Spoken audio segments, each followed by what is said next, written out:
কি দুখ আছিল গৌৰৱ আৰু কৌশিকৰ।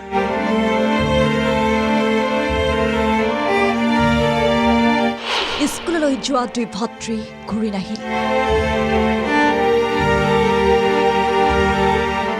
অপহৰণ কৰি হত্যা গৌৰৱ আৰু কৌশিকক। এটা শিহৰণকাৰী হত্যাকাণ্ডই পুনৰ জোকাৰি গ'ল ৰাজ্য। কিমান নৃশংস হ'ব পাৰে মানুহ, সেয়া জীৱশ্ৰেষ্ঠ নামধাৰীয়ে পুনৰবাৰ উদঙাই দিলে। দুই নিৰ্বোধ নিষ্পাপ নাবালকৰ তেজেৰে ফাকু খেলি দুৰ্বৃত্তই পূৰণ কৰিলে জিঘাংঘা। কি দুখ আছিল দুই ভাতৃ গৌৰৱ আৰু কৌশিক শৰ্মাৰ। টংলাত সংঘটিত এই চাঞ্চল্যকৰ হত্যাকাণ্ডৰ পিছতেই এই প্ৰশ্নই বাৰে বাৰে বহুতৰে বুকু কঁপাই তুলিছে।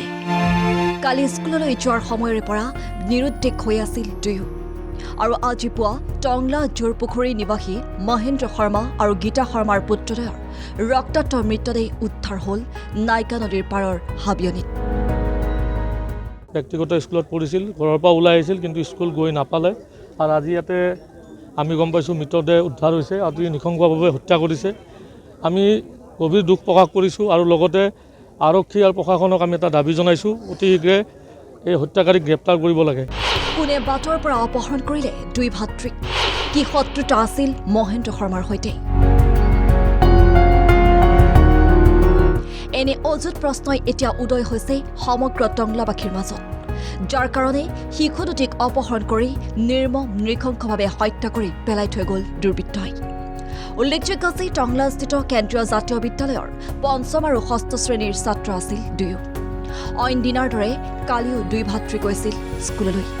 চলি আছিল বাৰ্ষিক পৰীক্ষা, কিন্তু পৰীক্ষাগৃহত গৌৰৱ আৰু কৌশিক উপস্থিত নোহোৱাত স্কুল কৰ্তৃপক্ষই লগে লগে অৱগত কৰে অভিভাৱকক। তাৰ পিছতেই মহেন্দ্ৰ শৰ্মাৰ ঘৰত লাগে ৱাদোৱা।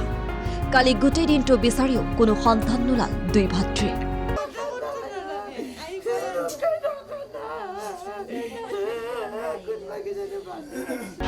আজি পুৱা উদ্ধাৰ হ'ল দুয়োৰে মৃতদেহ।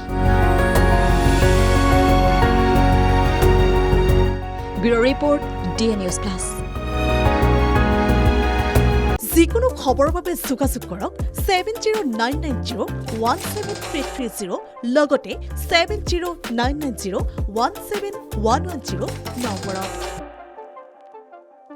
যিকোনো খবৰৰ বাবে যোগাযোগ কৰক 7099017330 লগতে 7099017110 নম্বৰত।